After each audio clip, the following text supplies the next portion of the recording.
Hello, everyone. Hello. Welcome to the Honest Wargamer. If you are watching us live on Twitch, hello. If you're listening back on the podcast, also hello. I hope you're driving safely or whatever you're doing. If you're watching on YouTube, I hope you are dressed. And if I think that's all the if you're dressed. I hope you're undressed. We are the only ones not wearing clothes, Rob. My name is Rob. I am the host of the Honest Wargamer, and today I'm lucky enough to be joined by two wonderful people. I'm joined by Nathan Prescott. He actually has a gold medal from the Beijing Olympics in archery. Nathan, welcome to the show. Yeah, but I'm so ugly. They substituted me for a different archer, so I was the one shooting the arrows, but they had a dummy with arms and stuff. You've hit the microphone. It's brilliant. It's gone really well straight off. And there you go. Please put your microphone back where it's meant to be. Wow. Oh, that's so weird. I can hear two. What's going on? There we go. Oh, you shouldn't be able to hear too, Pano. Can everyone hear? They shouldn't be. Oh, I know. Don't worry. We'll get you sorted in a moment. And hello, everyone in the chat. Mr. Tumnus, the Albar, and Notley. This is nice. And Grotslag. Hello. You guys can only hear the one of us. You should only be able to hear the one of us. Or one stream. Apart from Pano, you can hear two people. Well, It's all right. I think I realised what I was doing. I just started up the Twitch feed so I can see the abuse. Yeah, and, of course, that plays sound, doesn't it? Yes, it does. Yeah. Right, Professional okay. me. So we're all good. And obviously, joined from the airwaves, from his home in Nova Scotia, we have the wonderful Mr. Pano, the world's second best Blaze of Corn player. Sorry, wait, what? Second bless? What? Who? What? that is upsetting Isn't already. Dan Ford better than you? That's what he keeps saying on Twitter. Oh, God, no, but he doesn't play Allegiance Corn, mate. Yeah. Doesn't do it, so he loses that little thing. Well, He okay. mixed chaos. So yeah, I'll take that back. Thanks, pal. Okay, everyone in the chat, thanks for joining us. Goodwin Fish Jig and the Albar 53. This is cool. So this is our second rundown ever. If you guys happen to see the Bastille one the other day, hope you enjoyed it. Nathan, you enjoyed yourself there? Yeah. That was good. Pano, let's be honest, you didn't listen to it. No. I didn't, and I feel really embarrassed about that because you spoke to me about it a good week or two ago, and I was like, yeah, I'll watch it. It'd be great, That's great fine. fun. You're just a bad And friend. then I am a terrible friend. I was playing Dungeons and Dragons. I'm sorry. Right. So, also, Pano has got the title of one of the world's leading gnome players in Dungeons and Dragons. Oh, that is no. Oh, we had a 30-second conversation, and I explained how much I physically hate gnomes. See how this is going to go. Gnome way. Okay. Unicorn Gnome way. John. Oh, no. If you guys were lucky enough to see the What Is video that I made yesterday, you'll have seen Slanuel Jackson immortalized as a cartoon. We're going to be putting that up later on our Facebook page and our Twitter so that people can download it and use it to their heart's content. Unicorn John, is in the chat. He sorted it up. Hello, the biggest hat, and hello, everyone. And let's get on with the show. Today we're doing a rundown of the Khorgorath. Right. Sweet.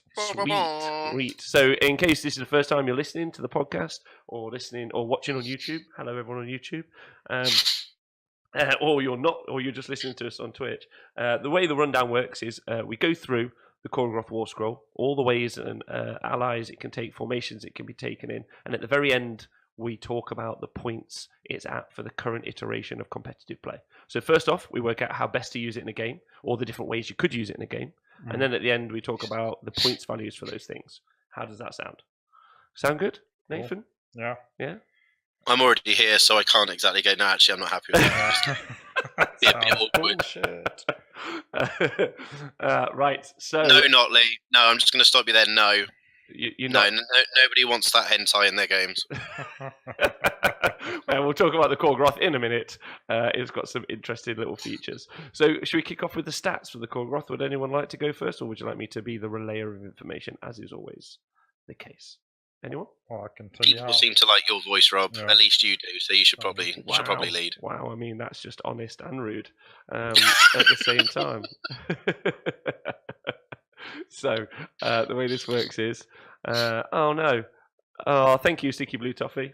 He says it's nice to hear my voice. Thanks for being here. Right.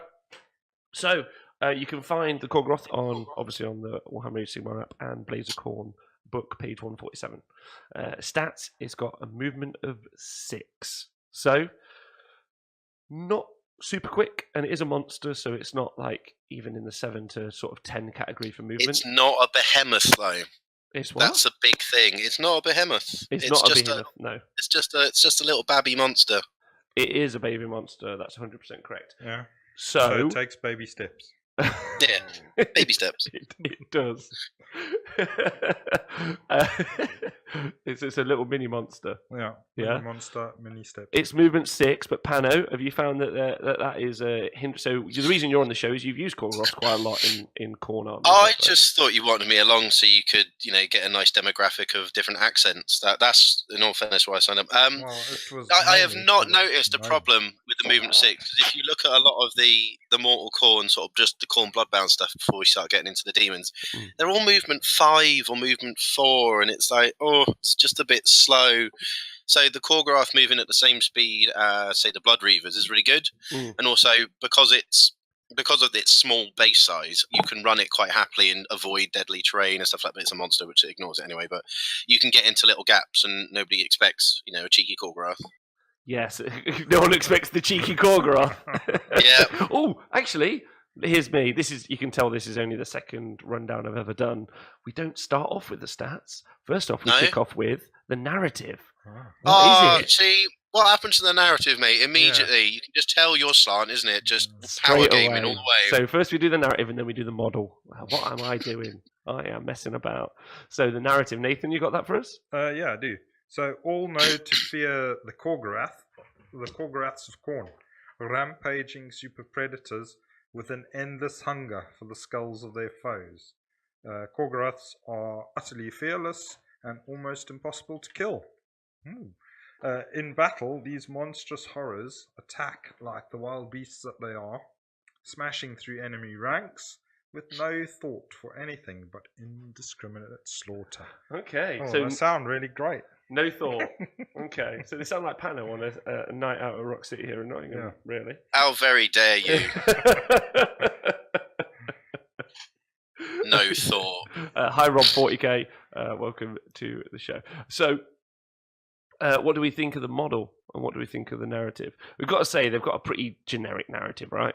Well, yeah, they just sound like... I quite like their narrative. It's a little bit off the wall. See, what you read is like big monster, scary, smashes through things. But if you've actually read any of the fluff books and any of the Realms of War books, there's the Call of Archeon. And during that story, there is a band of Bloodbound, and they're following this exalted Deathbringer to try and get to Archeon's castle, his home, the Malibu Stacy house of all the gods, and ascend basically to become a Varangard. During this, they've got one Khorgorath with them, and it's a pretty massive boon, because effectively you're looking at what appears to be like a skirmish warband with some pretty baller heroes and this monster. But halfway through this journey, right when they're like, oh, it's okay, cool, I've got some Blood Reavers left, some my hardcore warriors, and this Khorgorath, they kill some randomers who are like trying to stop them from getting towards this gate. It eats their skulls, then suddenly stands bolt upright and just fucks off. Because each Khorgorath has a set amount before it gets full, and once it's full, it needs to go back to Khorne's throne, vomit up the skulls, and go, did I do good, Dad? And then go back. So, Nice. So in Nottingham, we have these bins that are solar powered, and I know solar powered bins. They're awful, and the reason they're solar powered is because what you do is you put your rubbish in, and it uses the energy from the solar power to compact them. So so they have to be emptied less. They're incredibly awful, difficult to use, but effectively what we're saying is a Khorgorath is like one of these solar powered bins, right? What, a cross between that and a dog or something? It's kind of like a hamster dog. So the hamster stuffs all the food into its cheeks till it can't stuff any more food in, and goes and like slowly digests it elsewhere. To its master. So it's like you're kind of starting going, where do all the skulls come from? Well, the Khorgoraths, because they're off there hoovering up, and once the bag's full, they go back to Khorne and go, hello, here you go. And if we can take anything from Games Workshop modelling design, there are skulls aplenty everywhere forever. That's why. Why do you think Khorgorath's always hanging around the Dread Fortress? It's like it's made of skulls, just eating the walls. So basically a Khorgorath ship. Because they can't ship them anywhere because no one wants them. Right, we've got some stuff from the chat. Gitley says, I imagine my Khorgorath units in a long line, river dancing their way up the battlefield like a squad of huge, angry Michael Flatley impersonators. You see, I don't think they're river dancing because they don't take their feet off the floor. I think they're doing like the Egyptian. I don't know if you've ever seen somebody dancing the Egyptian. They've got their hands in the right place, and they're just kind of slowly zigzagging towards the enemy. I mean, maybe they're like sort of like dance fighting. You know, I can't remember. Is it Blood Brothers where they kind of click? Dance fighters? Do you mean? Yeah, dance. It's not Brothers. That's West Side Story. That's the one. That's the one. West Side Story. Cornside Story. Yeah, Cornside Story. It'd be brilliant. I've had a unit of 6 charge like 30 Liberators, and that was hilarious just to watch all of them go in. It was quite amusing. Okay, all right. So let's get on with what else is said. Mr. Tubman says he likes the models despite his confusing face, like a demon red cookie. Does it have a face? So let's talk about that now. What do we think about the model? So you get the model from the only place you can get the models from the start. From starter set. The starter set. Yeah. I liked the model. I thought, how awesome! What a cool, weird-looking monster. We haven't had a proper Chaos Spawn model that hasn't just been tentacles and weird beaks for ages. This is really cool. It's very Khorne. It's got claws. There's no discernible head because it's a thing of madness and nightmares. Okay, great. They'll obviously bring another one of these out because it's just one pose 2 years later. Oh, it's still the same one. So, if you guys are listening, which is very nice of you, thanks for listening. Hobby Hammer or Hooby Hammer, I never read it right, and you guys will know I don't read names in chats very well. Hooby Hammer is currently streaming, I think, and is doing some sort of Hobby Hammer. Okay. Anyway. Well, is that part of the NEO crew? Or yeah, something like and I was thinking of asking him because you're right. It's got the mono pose, single pose model. From the Start Collecting box, that's the only one, and I have several. And when we get to it, you can take units of these guys, right? Mm-hmm. And I would really like it if they brought out a different version, or if not, I'd like one of the hobby guys around the world to do a kind of how to convert your Khorgorath easy thing. Because the job of the Honest Wargamer and these rundowns is how best to use a Khorgorath, and we need someone out there to be like, well, we don't want them all. Yeah, riding a surfboard. Yeah, but more unique. Yeah, that is literally there. It's like that. In all fairness, the description for a Khorgorath and the idea behind a Khorgorath is just an animal or a beast chucked into a pool of steaming blood and then transformed into however it would come out. So I don't see there any reason why if you got your favourite, I don't know, like a bear model or some sort of large cat or something like that, and then jazzed it up with some extra arms and claws and teeth and stuff like that, and make sure there's lots of skulls. Yeah, you think that the Khorgorath would look quite different every time. Yeah. There's not necessarily a single way. I mean, I've painted my Khorgoraths up completely different. I have Daisy the cow one, and there's all these others. Just because it's complete madness. They are effectively a Khorne Chaos Spawn, but they're not. Okay. No, yeah, I get that. That's cool. Yeah, that's cool. Easy in the chat has just said anything can be converted into one. To be honest, which exactly. That's a really good point. Exactly. Thank you. Got something you like? So like what do the ogres ride on? Those like cow cat things. Oh, the Mournfang. Mournfang. Yeah. Just get I don't know, a Mournfang with a massive jaw on the front of its head and stick. I digress. It's a conversion, but it'd be fun. No, that would be cool. It's worth talking about because basically it's meant to be everything about this model. Gitley Gitley 8 in the chat said, "How many Khorgoraths does everyone have?" I think I have about 6, and he's about to get one soon, and that's going to take him to 8. 8. Yeah, 8's the right number. If you're going for Khorne, 8's about the right number. That's the correct amount. I think units of 3 are the way to go. So we'll get there. Okay, we'll get there. So that's the model done. Yeah, are we going to rate the model? How do you feel about the model? Feel about the background? Well, as monsters go, again, it's got tentacles, but they're in the right place. They make sense. That's a different show. That is a different show. What does this model need? Tentacles. I don't know. Let's chuck some tentacles on it. It's got a big claw. It's big and muscly. It's got spikes coming out of it. There's skulls all over it. It kind of says Khorne to me. Yeah, it does. I'd love a multi-part kit. Yeah. I'd love to be able to change the way it looks and give it some different bits and bobs. But the one we've got at the moment is great. I'd just like an alternative so my unit doesn't look like they're from a dance show. Oh, no, but that's cool, right? Dance for corn. Right, okay. I should just get so sticks. let's move on to the stats, Pano, because we try and keep this to a time, and we're already way over. Right, okay. So the stats, we've already talked about this movement. How do you feel at 6 inches? How do you feel about that as movement? Do you find that's Are you asking me how I feel about 6 inches? I'm asking you. What do you think about that in the game? Do you find, because you've used these a lot, right? I was actually using them before they became cool. I know everybody says that, but I just love the fact that they had 8 wounds on them and they were a really good tar pit. Now they kill stuff. Movement 6 is great, especially in the army of like mostly Blood Warriors, Wrathmongers, and Skull Reapers, because they only move 5. These Khorgoraths, before they became the freight trains they are now, were really good screens. And it seems weird to use a monster as a screen, but they weren't that expensive for 8 wounds. They were quite good at just soaking up damage, and then because of their relatively small base size, you could then pile in once people had charged your Khorgorath. Yeah. Obviously, now before we get onto it, their extra damage and their extra stuff. Well, let's talk about that straight off the bat. So, so after the movement, you've got the fact that they're 8 wounds and they've got 4-up save. Yeah, and it's really good. That's fantastic. Like to have a 4-up save on a mini monster, as we were saying. Yeah, really these survive. I've used these before as well. So, and they survive much better sometimes than I think, and sometimes worse. Yeah. But generally, quite good. And because they are not, like you say, if you take them in even in the unit of 1, committing the time to kill that 8 wounds with a 4-up save is a bit frustrating. You're like, I want to focus all the damage in this unit, try and battle shock them off. Well, exactly. You put three of them down. They've got a choice between shooting one of 3 of these irritating monsters that are going to run around and just be a nuisance, or they have to focus on one of your larger units. And pretty much all the units in the Bloodbound army, again, I'm just referencing the Bloodbound, not the demons, have 2 or 3 wounds each, apart from the Sculpts and the Blood Reavers. But if you're trying to target those, you've gone wrong.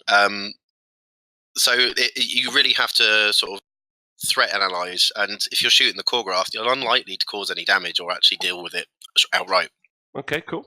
That's good. Thank you. That's why you're here. So, damage-wise, it's got a 6-inch shooting attack, which is nice. And it's got my notes. It says against a 4-up save, it's got a 50% It's got a 50% chance to cause 1 damage. So it's not nothing, but it's something. 3 shots is great. Yeah. Like if you're in combat with something and you just want to pop a couple of extra shots in, that's great.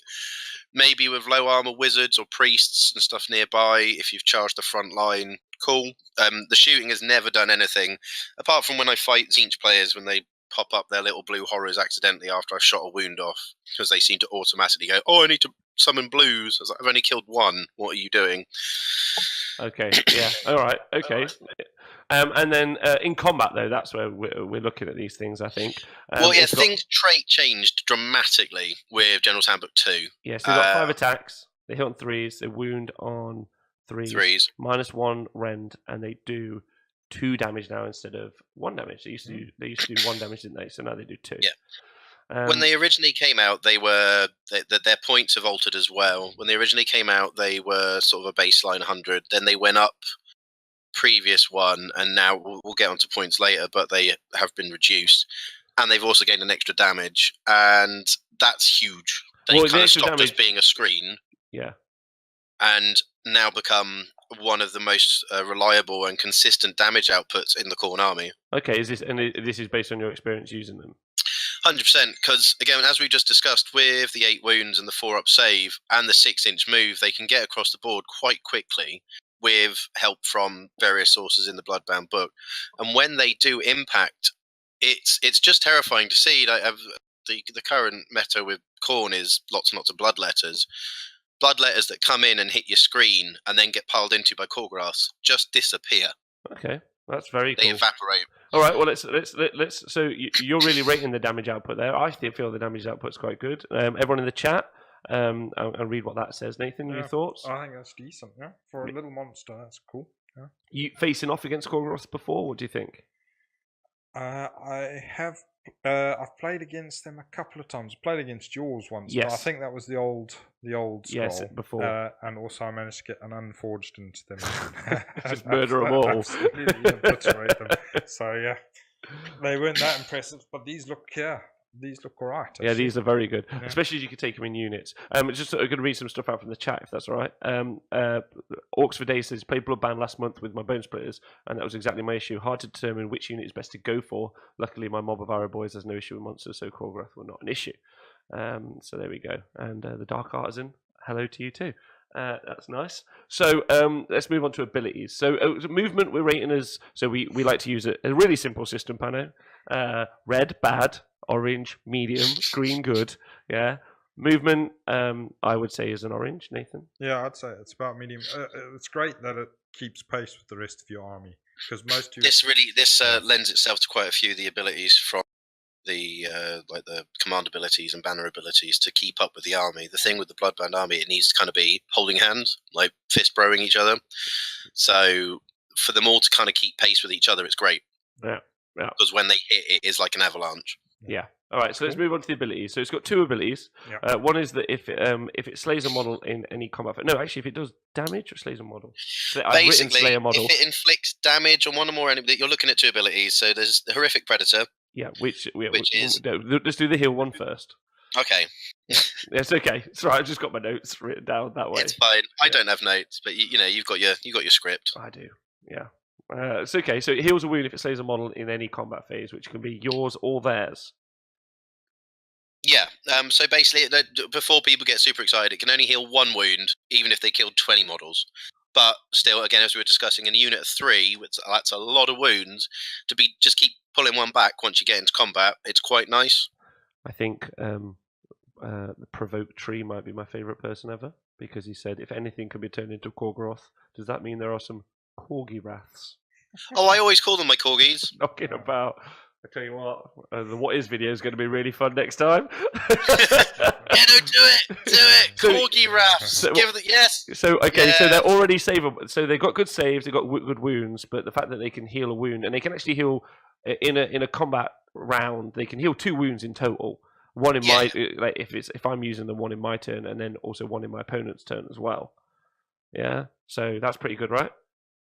Yeah, so effectively you can kind of sneak back 2 wounds a turn. And it's nice. It's a nice little bonus again because they're not hard. They're not easy to kill. A unit that, say, I'll use Judicators for example. Judicators aren't that effective at killing them because they only give them like a 5-up save, but they've got so many wounds, and they will have to focus all their shots onto them.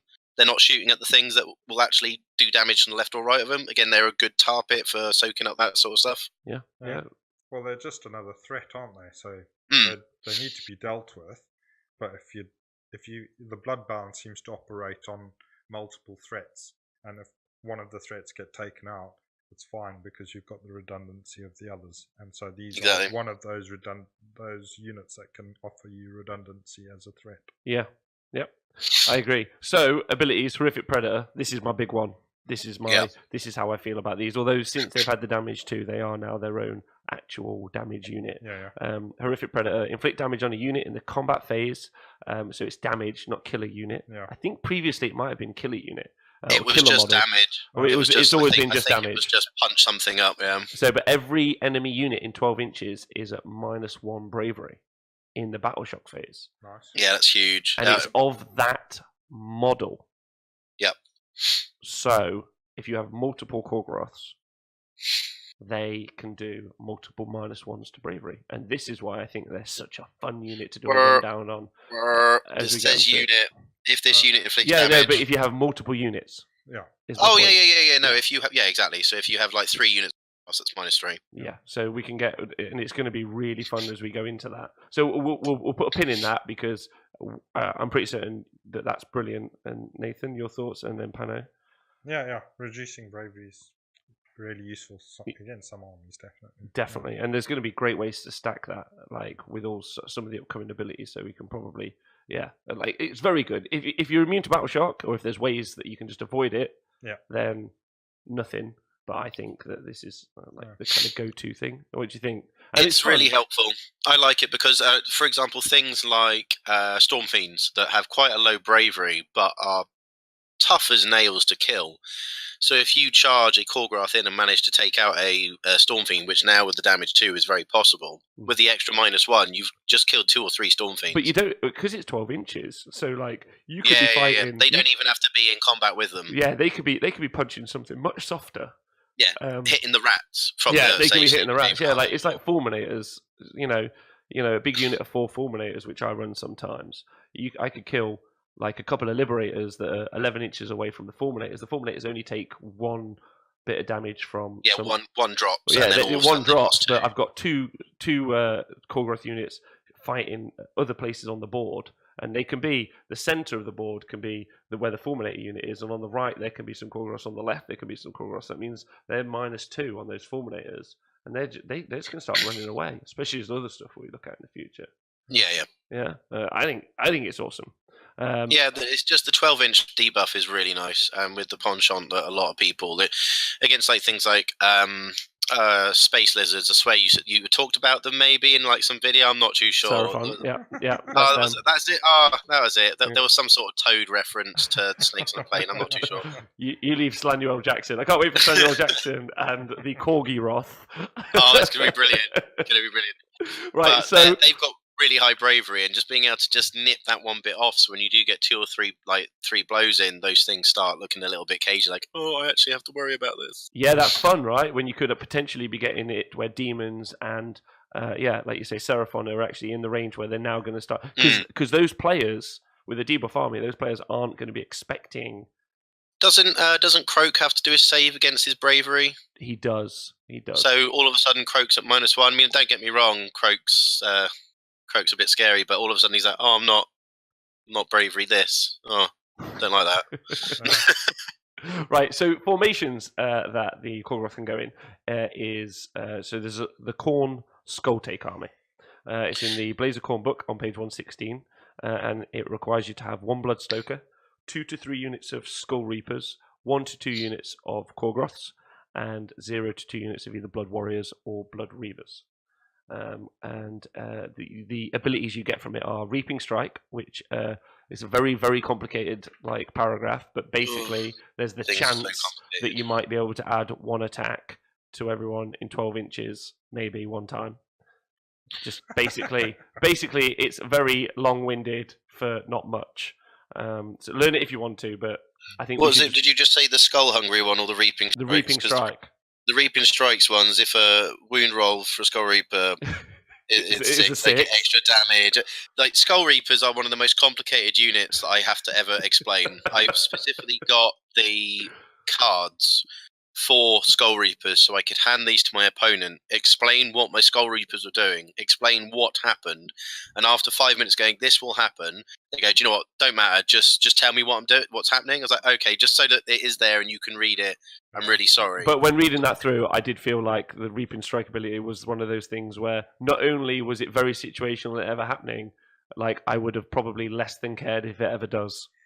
Yeah, it's basically, if they're 12 inches away from Bloodstoker, they roll a 6 on their wound or extra damage. That's really good for the Skull Reapers. All of a sudden, their damage 1 is damage 2 or damage 3 or something. It's cool, but they've just overcomplicated an already complicated combat unit. I love them. I love Skull Reapers, but we're not talking about Skull Reapers. No. What we're talking about is Skull Hungry. Exactly. Which is the bit that buffs the Khorgoraths. Yeah, the Khorgoraths now get, and don't forget, you can take 2 units in this formation, this battalion. Of which you could have 12 Khorgoraths in this formation. 2 units of just 6. In case you were that. Right, yeah. And they now, instead of having 5 attacks each, have 8 attacks each. Oh, sweet. Right, which is just awesome. Yeah. So have you run this formation ever, Pane? I have not. Okay. A friend of mine did, before the changeover. A friend of mine, Kieran, who is currently one of the Iron Jaws fraternity. Yeah. He'll appreciate that shout out. He'll have a little cry. It's Kieran Harper, right? Yeah. Kieran Harper. He is one of the Iron Jaws chumps that can't let go. Okay. But yeah, he ran this Skull Take a lot because he really rated it, and it was really cool to see because the Skull Reapers are a very good unit in the Bloodbound, and the Khorgoraths, as we discussed before, were very good. Very good blocks, very good tar pits, and giving the Khorgoraths the extra attacks made them have that extra edge. Yes. And he said he always rated it. He said it was really good. I never had the spare points to run it. I think it's brilliant, personally, especially because we're only focused on the Khorgoraths, right? So this is one of those things that can affect Khorgorath specifically. Yeah. And and I feel like it's a bit of a shame that you can only have 1 to 2, and it's not kind of like 1+ units. But you can run you can 6. also get your battle line in there as well. So With you can get 2 units. Yeah, you can get 2 units in there with the battle line. So all of a sudden your drops have reduced significantly. Yes. So if you've stuck your 2 big units as say Blood Warriors, and then you have your 1 little unit of Blood Reavers on the side, that's pretty much a 1 drop for most of your armies if you're running max Khorgoraths. Yeah, so Notley has been really sweet to doing the chat. He said you could technically dish out 96 attacks from Khorgoraths if you had 2 maxed out units in that formation. And they're all damaged too. 3s and 3s -1. And as we get to it, there are ways to improve the capacity. Like you get reroll 1s and all sorts. So absolutely amazing. And then the Skull Take battalion can also be taken in the Skull Fiend Tribe battalion, which is one of those larger narrative ones. It doesn't actually do anything to improve the anything to do with the Khorgoraths. It requires you to have a lot of corn. You can if units from the Skull Fiend Tribe are within 3 inches of an enemy or at the start of your hero phase, they can pile in, and each in that model can make a single attack. So yeah, they can do something. So if you had a unit of 6 Khorgoraths, each Khorgorath could kind of pile in and get a free attack in the hero phase. Yeah, you would get an extra 6 attacks. Yeah, is what is against a hero or monster, which is great. Don't get me wrong. Like a Star Drake or something piles into your lines, you get a cheeky go. Yes, but it's definitely worth talking about whether or not it's like points wise worth that later. But yeah, that's another way to take it. And then there's also, like we talked about before the show started, there's another formation which is an inclusive corn formation. So the Skull Fiend Tribe isn't one of those formations that allows you to take and then anything with the keyword corn. Yeah. So like a Sylvaneth Wargrove would allow you, it has requirements that you have to take, but then you can take anything else keyword Sylvaneth. This isn't that. Well, both the house tribes kind of do that, because you've got the Skullfiend tribe, any number of additional Bloodbound units, and also, as we were discussing, the Gourd side allows you to do that as well. So those two sort of house formations, you can take Khorgoraths in them. You just need to fulfill the minimum requirements for other stuff, but they have no direct attack on effect on the Khorgorath. No massive attack, no massive effect. It's just anything. It's blanket ability. Yeah. Plus, I like the idea of the skull take. You know, and now I'm picturing, you know, my Khorgoraths all painted up as dogs, and then I've converted what do I need? My Blood Stoker to be throwing a skull that's really the bone. I mean, you've got a Lord of Khorne on the Juggernaut. He could be riding a Khorgorath. If you're that good at converting, you could have him riding a Khorgorath for little rain. Armor up your Khorgorath. That's my Juggernaut. Right. So, what do you think of that formation? I love the idea. Like, we've Provoked Tree was talking about. I am a loyal fetch bones to my master, and I am a Corgi Wrath. Yeah. That's great. That's Corgi Wrath. I like it. See, we've already done it. There you go. There we go. So just your little Jackson. The fact you've got 96 attacks potentially straight off. It's pretty horrendous. It's horrendous. It's just, the only thing is that's 12 models doing the same blooming You what? Oh, we're just all doing the same. Yeah. Well, don't worry. Some of the hobbyists out there are going to help us, aren't they? Yeah, they'll do it. Come on, hobbyists. They'll do it. Make it easy. Okay. Right. So that's a big shout out. If you guys get on Twitter or Facebook or whatever you want, and just message people and just be like, "I want to see your." I'm gonna. The Honest Wargamer will do a post as well. Show me your better Khorgoraths. Give us the conversions. We want to see some plastic surgery on these little guys. So we definitely are overrunning on time. We have not gone pacey, but this has been fun. It's interesting because we're learning, right? Rundowns. Yeah. Aiming for 40 minutes. Not achieving so far, right? But I hope you guys are in the Twitch chat and who are listening are enjoying it. Thank you for being here. Right. So let's talk about units that can benefit or add on to the Khorgoraths specifically, or the Khorgoraths can benefit as well. Yeah. So the first one, my personal favourite, my hot pick, is Skarak, the big daddy Khorgorath. Now I actually run Skarak. Nathan has played me with Skarak hero. before. I love the model. Right, it's fantastic. Although I would say I modelled him with his front foot on a very large kind of piece of cork, so he was like a 45-degree tilt to how he's meant to pose. Okay, so sort of leaning backwards, kind of like roaring at the sky type thing. Yes, yeah, but yeah. Cool. Well, more just like level with the actual Oh, okay. Yeah, not leaning. So not forwards. super hunched over, looking at his knees. No, not the hunchback of Khorgorath. Yeah. Yeah. Just not. I mean, if I had the money, I would buy Skarak, and I would run a ridiculous little army of just Khorgorath and Skarak and his, his little babies. I think it would be very fun. Mm. Right, so Skarak has got an ability. He's got two abilities that are very cool. He's got Towering Horror, which is exactly the same as a Khorgorath's ability that drops Bravery. So Bravery drop of -2 to units in 12 inches if it does damage. Yeah. Yeah, if it kills a unit. Not kills a unit, it kills a model. Just does some damage. It does, yeah, it does some damage. So that's massive. So mix that with the Khorgoraths, and now, You're looking at -3 or 4 just straight off the bat. which is now it becomes really interesting. And you've got Call of the Skull Throne, which is command ability, and that's Khorne monsters in 12 inches can run and charge. And the Khorgoraths have the monster keyword. They do. Yeah. So I've only just realised Skarak isn't a behemoth. no, he's not. No, does he not have the keyword Behemoth? I'm looking at the scroll from the Forger website. Monster hero Skarak the Bloodborne. He is a really large non-behemoth. Is he a monster? It says monster. It's remembered to put that. Maybe Wait, there's do you an mean FAQ in the match? that says You mean in the match play profile? It doesn't have Behemoth. I'm just looking at the keywords. Oh no, maybe- so Behemoth, maybe I have Behemoth my- isn't on there. It'll be on the match play. Look at me. I don't understand these things. Good on me. So he's a cool model. He's a very cool And the model. fact that you can make them run and charge, Nath. What do you Yeah, think? no, run and charge is great. Gives you that extra turn of speed. Mm. Yeah. And he's pretty nippy, isn't he? Was he move? Where is he? Move 12. Move 12 uninjured. Yeah, move 12 on Flying. so he can make a first turn charge. Yeah.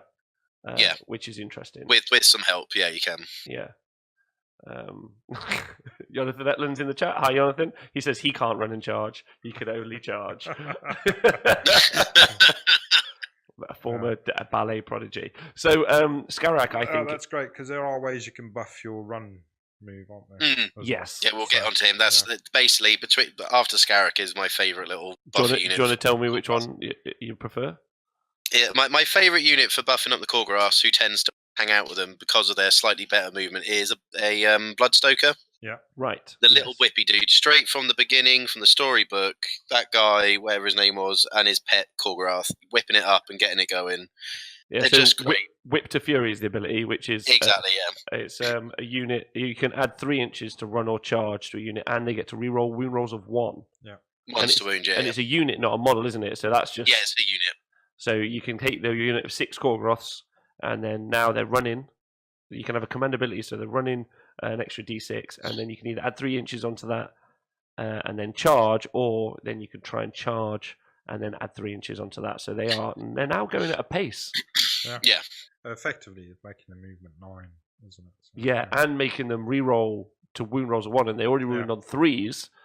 So you're just getting it through, and again with the damage 2 on those, it's lovely. Yeah, I think that's going to be, and it will be that kind of like blender Khorne army that is exactly in the picture books. And they managed to tie it in with the fluff as well, because like Pano says, that's the fluff. These guys whipping their Khorgorath. Yes.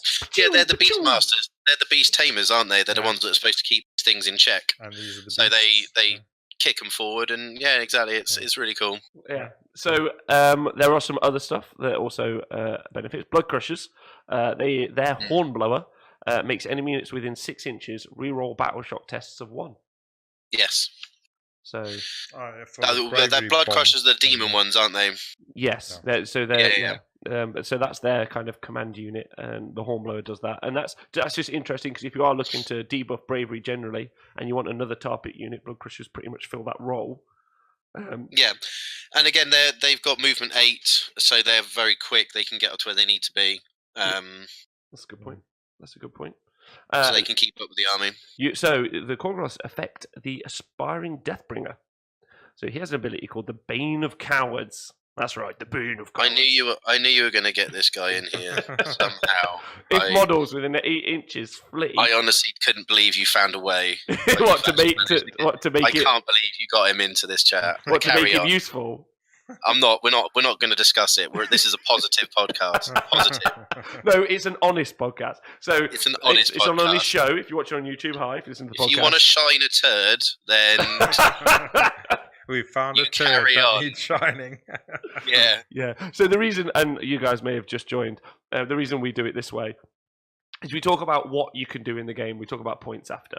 Yeah. Because you don't want that to just like immediately just because something that was good or was bad before when the new General's Handbook or in any version of the game, even Warhammer 40,000, as soon as the points change, could be way better. So it's what it does. And if, get ready, the Bane of Cowards, if models within 8 inches flee, it can pile in an attack as if it were the combat phase. That's what the Aspiring Deathbringer do. Now, just truth be told, he probably won't do any damage when he does that, because he's not very good. Generally, it's worse than a Blood Warrior. A Blood Warrior it's pretty bad. But do you know, I sat down for like 10 minutes trying to work out if I could make him do damage by giving items and command abilities, and then I just stopped and did something else. And I went, why? Why am I doing this? I don't think he's... No, he does... Do you know what? We've completely besmirched him. Go by Gore Chosen. The Aspiring Deathbringer is the best one in Gore Chosen. He's amazing. Okay, he destroys everything. Okay, that's good. So in Gore Chosen, yes. In Age of Sigmar, thumbs up. Okay, right. But it's there, and if you have an Aspiring Deathbringer and it's your favourite model ever, we've just found a way. All you got He's to a do, lovely model. That's what's upsetting. In order to get your Aspiring Deathbringer better, you've got to go and buy like £100 Forge World model. And then as many Khorgoraths as you can find. You probably have to go on eBay don't forget, or buy lots of start collecting boxes. Because Archeon can also make you raise or lower. Yeah, we're going to get to that. We're going to get to that. But you can, all of those, get them together, and then now you're Aspiring Deathbringer could potentially do a thing. How's that sound? Yes. So, do you know what he's doing? He's trying. He's really trying. He's really trying to get good. Really trying to get good. Right. So next up, we have the Slaughter Priest, who has the Bloodbind ability, which enemy units within 16 inches, not 3 inches of you, run towards the nearest unit. I love Slaughter Priests. You know, so many people don't realise that Slaughter Priests have that Bloodbind ability. Yeah. And it's always fun, because everybody's just so used to D6 wounds, +1 hit, D6 more wounds, +1 hit. Bloodbind ability has saved me so many times when there's like units set up to repel charges of extra shooting from 4 units, and I've just gone, I'm just gonna drag you towards me, however far you run and move, and now I'm gonna eat you. Yeah, which is good, especially to hit them with all those Khorgoraths. Oh yeah. Or is to take a unit. So and we all know this is true. So when you're removing models that you've taken damage either in shooting or combat. You pluck out models so they're outside of range or auras or abilities that might negatively affect them. And if you're intentionally intending to kind of bravery debuff a specific unit, you could bring them more into range. Yeah. Yes. Were we still trying to buff the Aspiring Deathbringer here, mate? Because I'm really enjoying this mystic web that you're doing. No. This is just us talking about. No, this is the Slaughter Priest. This is us talking about the Khorgoraths. Because technically, he could drag more units to within 8 inches of the Aspiring Deathbringer. This conversation has wildly gone away from the Khorgorath to how can we possibly make the Aspiring Deathbringer useful? We're gonna do. We'll quickly cut this audio out. Okay, so this is the official rundown now for the Aspiring Deathbringer, and the audio goes like this: "Have a great time." End of show. We should just do a 3-hour skit on how we can improve it. We've gone wildly off kilter. Slaughter Priest can bring a lot more to it as well, because the moment you start adding in the new powers from the Blades of Khorne book, they can support the Khorgorath in such a massive way. We were already discussing the 4+ save of 8 wounds is really good. Well, with a Slaughter Priest, you can give it a 3+ save instead. Yeah. Yes. You can also heal D3 wounds a turn. Or, if you're being a bit risque, you can actually cause D3 mortal wounds to a unit, which on a unit of Khorgorath isn't going to matter, and you gain an extra blood tithe. That's before they start killing anything. So all of a sudden, if you want to get that blood tithe ability, which we'll get onto later, that you really need, Khorgoraths have got the wounds to be able to take it. Yeah, soak it up. Yeah, especially with their healing, and that there's healing available as well in the Khorne book for the Khorgoraths. So that's cool. So Slaughter Priest. So he's got the capacity, and I really like the concept that there's a couple of Slaughter Priests dragging units into bravery debuff range. Yeah, or dragging them away from like banners or generals that have got an aura that gives Yeah. them battle shock immunity. Well, come away from that, lad, and now you can start running away. Yeah, yeah, really So, good. yeah. Yeah, so Slaughter Priest, and there's a couple of different Slaughter Priests, isn't there? And they've all got Bloodbind. Then you've got the Bloodstoker, which we've covered, and now you've got Wrathmongers, and they've got Crimson Haze. And if they're within 3 inches of a unit, friend or foe, they're going to be able to give them +1 attack. So that It's unit, 3 inches of a model. yeah, a model, yeah, per Yeah. model. So But Khorgorath are quite a low model count and quite large, so it's likely going to get a good couple of them in range of your Wrathmongers. Depending on how you set your Khorgoraths up, they could actually be in range of all the Khorgoraths and stop people from getting in range of the Wrathmongers to be able to get their extra attacks. Yeah. Because the Khorgorath base are quite fat. yes. And they're quite long as well. So. Yeah, they're quite maneuverable, the base size. Yeah. If you're in the looking to game. do a beautiful sort of like, forgive me saying, like a what's that word where everybody forms like a line? Completely Conga. forgot. It's a dance move. A conga. They look great doing a conga, by the way, because of their positioning in the models. Just in case anybody's interested, you can conga them in front of a unit of Wrathmongers. The Wrathmongers can still strike over the top because they've got a 2-inch range. Oh, Just yeah. Turn That's them on cool. the sides, Yeah, so you can use those as a meat shield, giving them more attacks, and at the same time, so the Khorgoraths would be the meat shield, and Wrathmongers behind them, giving more attacks that you would hit over the top, right? Yep. Awesome. Okay, that's very cool. There you go. There's another way to work them. And then you've got Chaos Knights. Yes, yeah. They have with the they have bravery an ability, debuff. yeah, an ability called Terrifying Champions, which is -1 bravery to units within 3 inches. Yeah. And then you have the big man himself, the Lord of the End Times, the -1 sword, -1 Ren sword wielding Archeon. -1. The King Archeon. Slayer. The Kingslayer, but No. kind of not really. Well, Kings Oh, are it dead can soft. happen if you take Kings it. are soft. I There's keep the best saying guys. it. You're not Dice. looking at hard kings. You're looking at kings. Kings are soft. You don't need Yeah, any yeah, yeah. range. You just kick them in the nuts. They'll probably die. I think what you guys are all forgetting is obviously if you take him with a load of Zinch dice, that sword's really great. Yes, totally but currently reliable, we're in just- Khorgorath's Khorn. Psh, what are you talking about? What? Yeah. What? Oh, it's ruined everything. Khorgorath's Khorn. So, I am in, but right? he's No? got the Crown of Dominion, and he can add +2 to a battle shock test from a unit within 12 inches. Khorgorath, I love it. Yeah. Oh, someone put Khorgorath. Oh, my Khorgorath God. is pretty good. That's Corgi Khorgorath. Oh, and a Khorgorath? Easy. No? Yeah, that's No? easy. You know what you're doing. Yeah, Easy, you know what easy. you're doing. He's nailing it. He is absolutely nailing it. According to Provoke Tree, this is in the Twitch chat again. Archeon rides to battle wielding a legendary sword known as the Slayer of some kings. Yeah, some kings. Soft I forgot my kings. chest plate king. Yeah. Didn't bring my shield king. Anyway, so the Crown of Dominion on Archeon, +2 to battle shot test with units to 12 inches. So if you have Archeon and Skarak, it's basically most of your army. But then also if you have to happen to have a couple of units of Khorgoraths, you are looking at a unit that's going to be -4 bravery, and then whatever they roll on the battle shot test, you can add 2 to it. So effectively, it's always going to be a 3. So it's a bravery test of 7.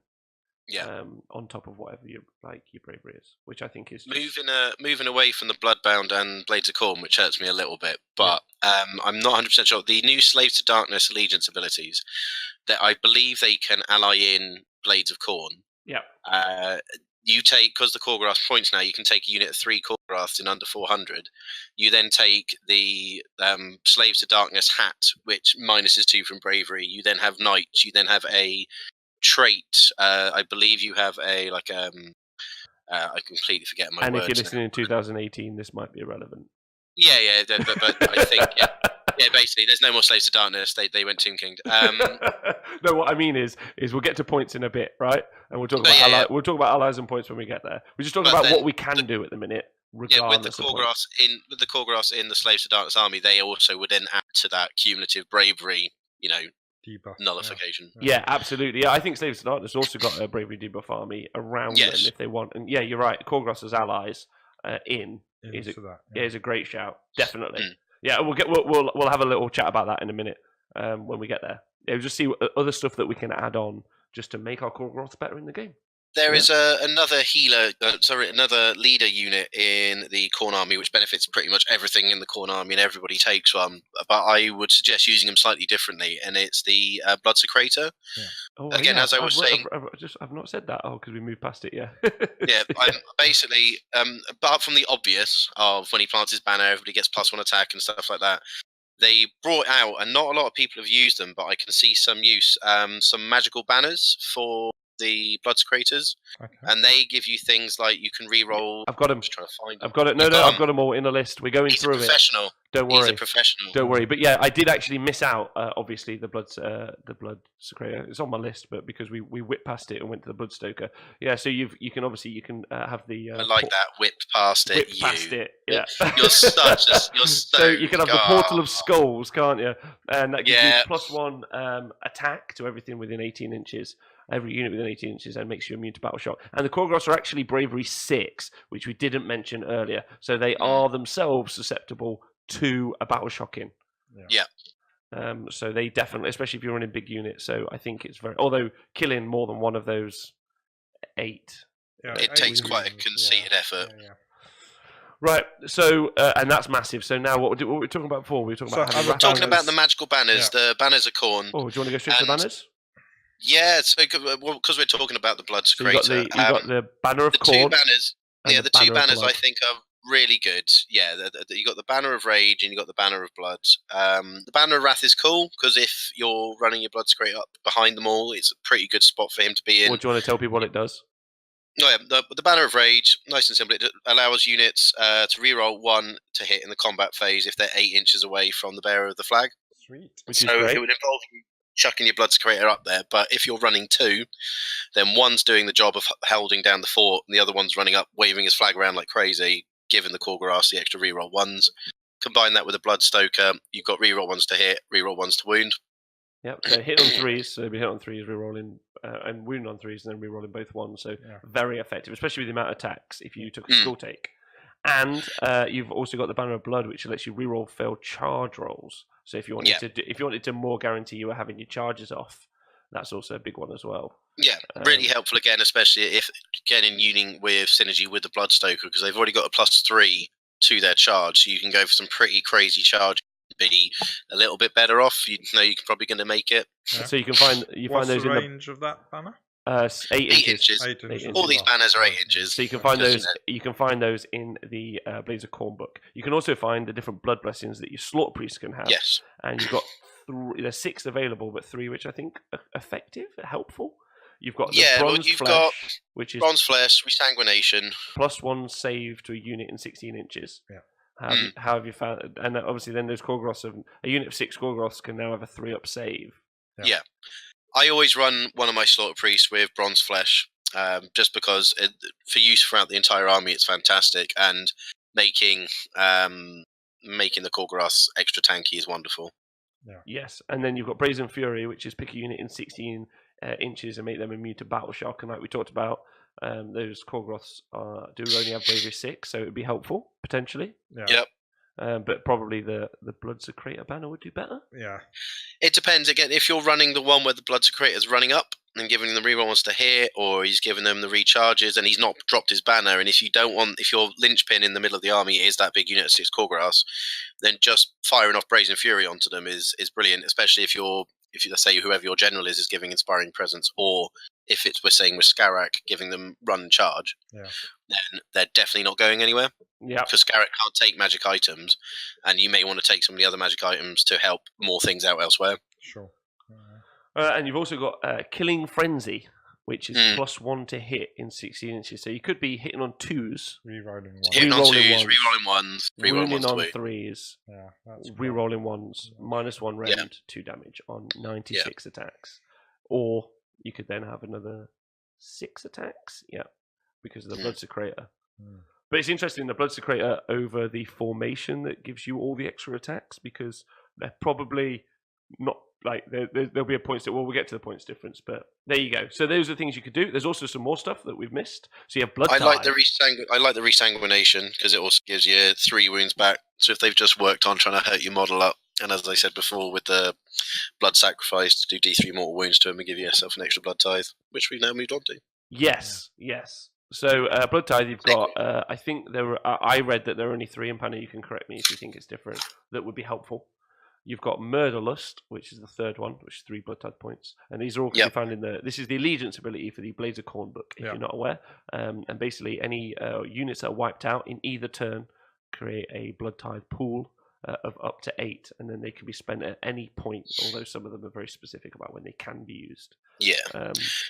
Interesting on the FAQ, Blood Tithe abilities, unless they specifically say, such as the Spell-Eater Curse, are used at the start of your hero phase or your opponent's hero phase. Okay, great. So some of these abilities can be activated during your opponent's hero phase, and they said generally as a rule in the FAQ that it happens at the start. Okay. And they're specific otherwise. Nice. So if you've got a bunch of corgis, conga lining their way up the corgi lining their way up the board.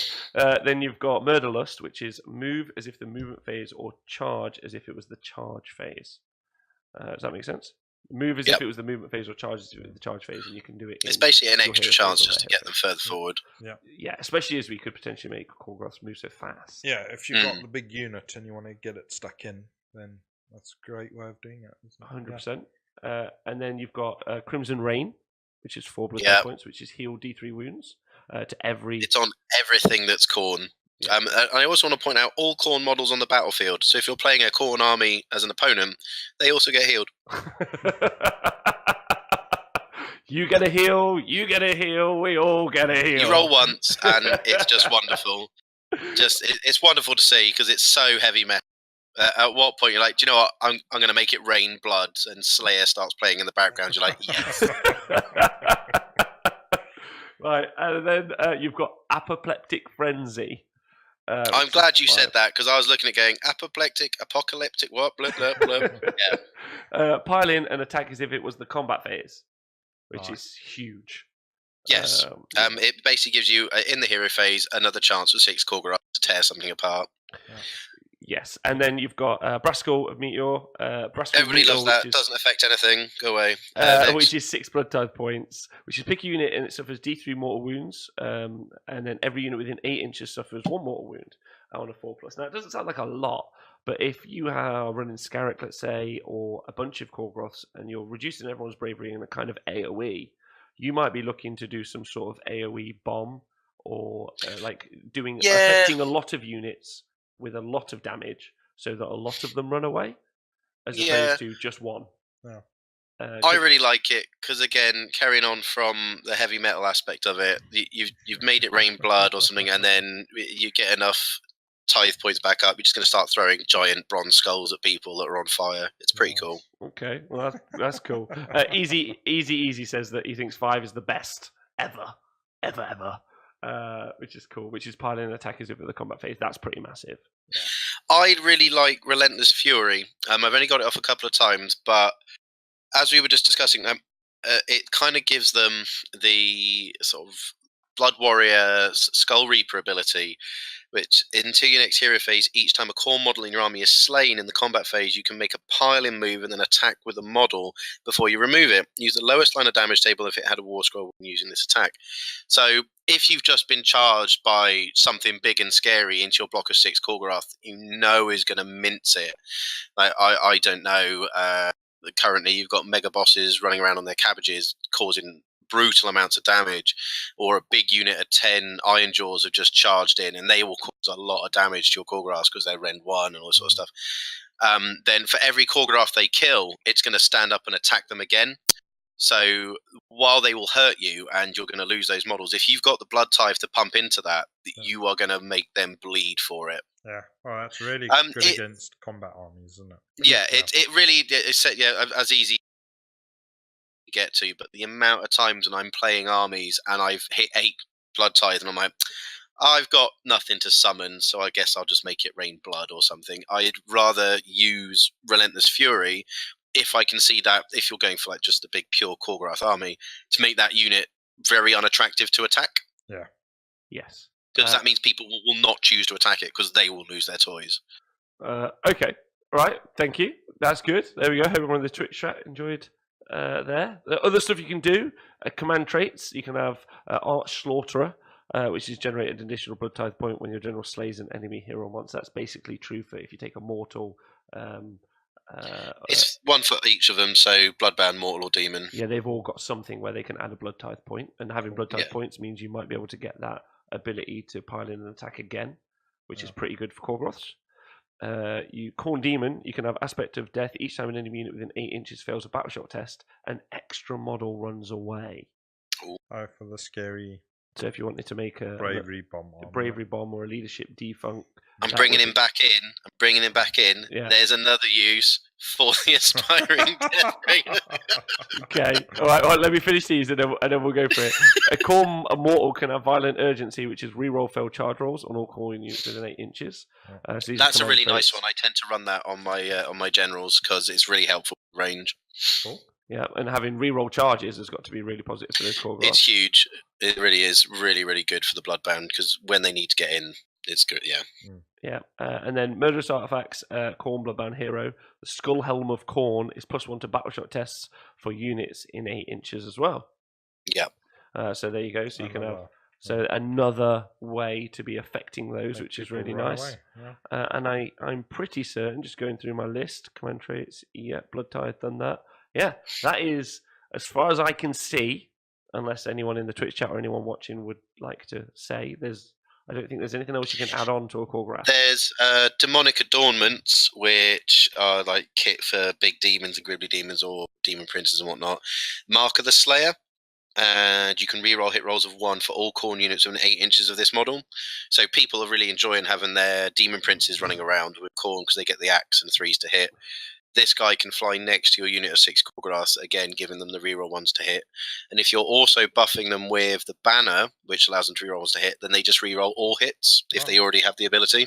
So what we'll do is, if Pano is just having some struggle, because I'd like to get him back in the room. He's back! Oh, there we go. Never mind. Oh. There we go. Okay, so... I really felt alone. It was. I was kind of like, did they not like my comments? Was I too crit? Everyone was saying that we. We thought you'd nip back to Khorn to deposit a few more skulls. Well, I'm full. I have eaten my fill and had to go back. Actually, what you talking about? I am Khorn. Everyone was saying that you were running a Khorgorath. Khorgorath, brilliant. Yeah, although brilliant. Gitly8 has just said, and this is great, with all these numbers, is this Khorgorath? Khorgorath. It does start looking a little bit like Khorgorath, doesn't it? And then you might as well just do 90 blood letters and be really cool. Right. Okay. So let's talk about quickly what we think about this army before we get on the points. Which army? The Khorgoraths. Let's talk about it. How do you feel about it? What's your roundup before we go any more? Everyone in the chat, what do you think? Does it sound cool? Nathan, how would you run them? Pano, how would you run them? Everyone get involved. Let's go. The way I run them is I have a unit of 3. I'd like to maybe have two units of 3 because they're really good now, and I actually use other units to screen them so I can get the full impact in. They're fast enough to keep up with the Blood Reavers if I want them to. They're tough enough to take charges from Fulminators, and I'm not too fussed about it because I know they're going to kill 1 or 2 of them back. And they're a really good addition with the damage to just a classic Bloodbound army. Because the extra damage is just something they don't have, and the rend is really rare in a pure Bloodbound army. The only units that have rend just static are Wrathmongers, which again, as we discussed, used in conjunction with Khorgorath, make them awesome. Against like Seraphon or other units like Fire Slayers, which have a good resistance to rend or damage, the damage 2 just makes them that much more threatening. Yes. Charging 3 Khorgoraths into a big block of 30 Fire Slayers, I know I'm going to kill 5 or 6 of them. Because of the damage 2. It'll be in multiples of 2. But yeah, the moment he fails those couple of rolls, that'll make the difference. So I know in 2 rounds of combat, those Fire Slayers are losing their saves. Yeah. That's really important. Yeah. Nathan, what do you think? Yeah, I mean, like we said earlier, it sounds like Bloodbound. You would just want loads of multiple units that are offering threats. And if you're making a unit of 3 or 4 of these guys, that's a decent threat. Or you can make a big unit of 6 and make it, terrifying, a significant threat. But me and some friends played a big old narrative game where we had like max size units, everything we get. So we had like 12 Juggernauts, big unit of 6 Khorgoraths, and it was just glorious to see all those little jazz handing monsters fly into a wall of Liberators from one board edge to the other, because it was just just watching them run across was brilliant. It was so much fun. Provoke Tree in the chat here has just said that Khorgoraths are a versatile kind of unit. They can be used as the main punch of your army or as Khorga chaff. Oh, that's brilliant. And then Moonty Raid, Moon Tyrannid. It says that they look very fancy. They look very fancy apparently, which is cool. Awesome. For me, I think the idea of doing a bravery army a bravery debuff army with these is the way to go. I think Scarek is a good bonus. I think some Slaughter Priest to move some stuff around and cause you some drama, maybe a Blood Secretor. Definitely that Skull Taker formation, I think, would be my go-to, because I like the idea that you just got so much more punch out of them. But similarly, like Pano was saying, I like the idea of maybe taking 2 or 3 individual 2s or 1s to try and just generally affect all of the units around me. I know for a fact I've tried to run a Bloodthirster of Unfettered Fury. Incessant Rage, Incandescent Rage, or whatever his name is. With the big axe. Is that mini Bloodthirster? Oh, big axe Bloodthirster. Because he actually does AoE. It's very rare, but he does AoE damage with his axe. Oh, the Sonic Boom. Yeah. Sonic Boom axe, yeah. So you can just do lots of mortal wounds to units around you. I think you can do up to 9, maybe, or maybe even 12 mortal wounds to units in an 8-inch range. So combine that with the Khorgorath's ranged debuff, you can actually kind of make the center of an army just run away.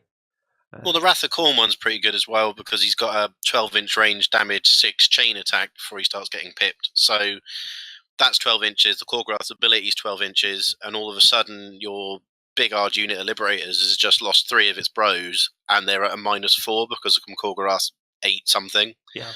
So it's on Bravery 6 or 7 models, it's terrifying. Yeah. Yeah, well, that sort of thing is great against range units that are screened behind stuff that you're fighting. So the Khorgorath can go and munch a bit of chaff that's in the front. The dude can lean over, whip a few of the archers, and then you're just going to make more of them run away. So yeah, it's cool. Okay. Yeah. All right, nice. Spleen Thief has just said, back in General's Handbook 1, I ran a Bloodthirster and 4 times Crimson Crowns. That's cool. Crimson Crown's ace, but we're not talking about that. No. Okay, so that's everything you can do, and if you're a narrative player, this is where you would stop. But now we're going on to match play and what I would like to use it in 2017 match play environment with all of the different scenarios, and specifically the Khorgorath. And the Khorgorath's 80 points for one, and you can take them. When I saw that in the General's Handbook, I squeaked and sent messages to all of my friends that were on the team. Went, thank you so much. I love you. You sent messages to both of them. I know, both my friends. You're so nice. You're a good friend. Yeah, they went up in points in the previous one. I was like, that's a shame. I do like them, but that's a shame. And then they got better and went down in points. And I went, what? It's wonderful. Oh, it's just 80 points. You're paying 10 points a wound. We won't even get into the damage output, the attacks, the bravery debuff, the healing. So 80 points. You think 10 points? Yeah. How would you rate this from red, orange? How would you feel it's? I don't want to rate it because people will hear and then make them more expensive in a year's time. If all of us could just keep it between us, that would be great. Yeah. Nobody tell anyone. This is private chat, right? Yeah. This is private. Yeah, that's cool because I fucking hate you guys. Good. Green, very, very green. If we can go flashing, amazing green, that would be I can do anything. Really cool. Yeah, 80 points. Let me just double check. I'm pretty. Yeah, that's definitely right. Yeah, they're 80 points. 80 points. Yeah. Nathan, what do you think? That's great. For 80 points, that's fucking. Moon Tyrannid, if you want to just DM me that whatever link you wanted to send, and I will put it in the chat. I don't know what it was. Yeah. Nightbot. But goodness me, yeah. Just 80 points is fab for them. Again, as we were saying, even if you just drop like a couple into Khorne Allegiance, different army from the Chaos lot, they will earn their points back so much. Much. They will do more damage than your unit of 10 knights. They'll do more damage than your 3 silly chariots with the beasts on the front of them. They're just phenomenal. And yes, okay, the only place you can get them is the starter set, but for 80 points, you just find them, build them. We've been discussing it, or eBay. Build them out your own monsters. Use horses. Meld 2 horses together and give it a skull head or something. For 80 points, do it. Yeah. Just do it. Okay, so we're thinking 80 points. Nathan, I'm thinking that's- great. I'm yeah, thinking that's it's fair. way cheaper than it should be. 80 points is a grand steal, which is nice. And the fact that you can take them in units of up to 6. So a unit of 6 would be 480 points, right? And how many wounds is that? Like 4 times 8? Someone do some math. They're much faster than me. Let's some Khorgorath math. 6 times. Khorgorath has 48 wounds. There you go. Boom. With bronzed flesh, you could give that a 3-up save. 3 up. There's so many wounds. Yeah, and then you just make them immune to battle shock because you plant a banner like 36 inches away with a formation. You're like, kill that. Yeah, I think they are very solid, and could either be, like you say, little MSU units or the Korg part of your force. So many puns. We were worried. What rhymes with Khorgorath? Everything. Khorgorath. Khorgorath. I'm gonna do some Khorgorath now. How many attacks? Yeah, I think it's a great unit for a max of 480 points. Absolutely. Now, if you talk about the Skull Take formation, that's 200 points. Right. Once we start getting onto the formations, they are really expensive. Well, we'll just talk about the Skull Take. Because that's the one that specifically benefits. So for 200 points, you're basically paying, if you take 2 units of 6, you're paying 200 point tax to give each model in that army, which you're only focusing on the Khorgorath, an extra 3 attacks. Yeah, so which for 12 is all right, in all fairness, for the 200 points. Yeah, I think if you're gonna go Khorgorath heavy army, then nobody goes full Khorgorath. But no one goes full Khorgorath. Full Khorgorath. But yeah, if you're doing it and you're doing it for that reason, you've got Skarak, you've taken the Skull Take, then 200 point tax is perfectly fine. Yeah. Because you're looking at 12 models with 8 attacks with the ability to run and charge and like re-rolling what it's just you're going to hurt someone a lot with that. Well, exactly. You'll also reduce your number of drops. You get a couple of extra artifacts for your characters, and things to carry around. So I think so. And just so you know, the chat is loving it. Provoke Tree has said they can use their battleshot debuffs to clear a Korga path. And Gitly8 has said we're only having a Korga laugh. You need to rename your chat, mate, to the Korga laugh. No, the punniest wargamer. That's good. That's the way you got to do it. It's not honest, just the punniest. So I think if Khorgorath is your love, right? That's the point. That's the point of this wargame. It's the point of a rundown. Khorgorath's are my love. This is what I like. I think the Skull Take is huge. I think that's cool. I think the fact that you paid 200 points for it in 2017 is amazing.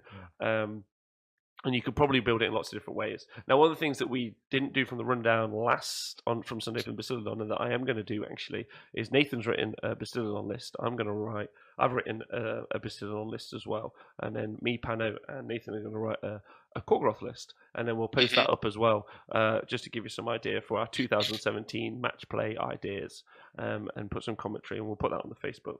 I could come up, mate. I mean, if you've got Skarak, you're the linchpin in the list that I've always wanted to do with Khorgorath. You've got the big. Perfect. Come up and say hello. Nice. Put us on your little stream. Yeah. They can see my beautiful face then. There we go. So if you guys have run them, I'd love to know. Everyone in the chat, let us know what you think of them at those points. If you're listening to the podcast, thanks very much. Khorgorath. Yeah. That's brilliant. Let us know. Drop us a message either on any Twitter. Or our Facebook, and let us know what you think of them at those points, and if you're running them, and if they're great or rubbish, your opinion. And if you are watching live back on YouTube, you've seen a very funny thing because I just pressed the button on my chair. No one talk about that. No one's noticed, but it's private chat. We're in a private chat, right? No one talk about it. First time. If you're watching on YouTube, thanks very much. You guys have been awesome too. Leave some comments below on what you think, and don't forget we're going to be doing a What Is. Pan, have you enjoyed yourself? Mate, I feel very honoured for you to invite me on. I have enjoyed it, and it's been nice to just sort of let loose and chat about the stuff I love. Yeah. Not aspiring Deathbringers before anybody gets any ideas. We are 35 minutes over my intended time, so I've done worse at bringing it into my We have interacted with the chat. The chat has given us a lot of material. We've got Khorga snacks. There's Khorga rashes. We've needed to bounce off this stuff. A good comedians need stuff to bounce off. Well, so, we are not good comedians, so we don't need that. Nathan, have you had fun? Yeah, it's been good. That's been interesting learning about these little Khorgoraths. They're definitely quite versatile and nice little unit. Every time we do one of these, fuck me, they're great. Yeah. At the point down now, I think they're brilliant. People haven't noticed. Be quiet. I'd be really interested to see if anyone runs these at GT. So again, if you listen to this, this is the point. Like I did. Yeah. Well, this is the point of the chat. If you guys are inspired by this, build an army and run it, please let us know. We'd love to know. I'd love to see it on the tabletop. So send us pictures, messages, ideas, thoughts to any of our channels. This has been cool. Thank you again, everyone in the chat. You guys have been great. You're all there. You guys, Provotry, all of you, Alba, Lord Timo. He says these guys have been great. Yeah, they've been great, right? It's cool. Yeah. You've got a lovely following of proper gents. And if you haven't been able to watch it live and you watch it back in some other formats, please let us know.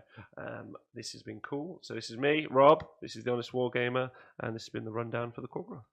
Yeah, cheers then. See you later, guys. Thank you. Bye, guys. Thank you.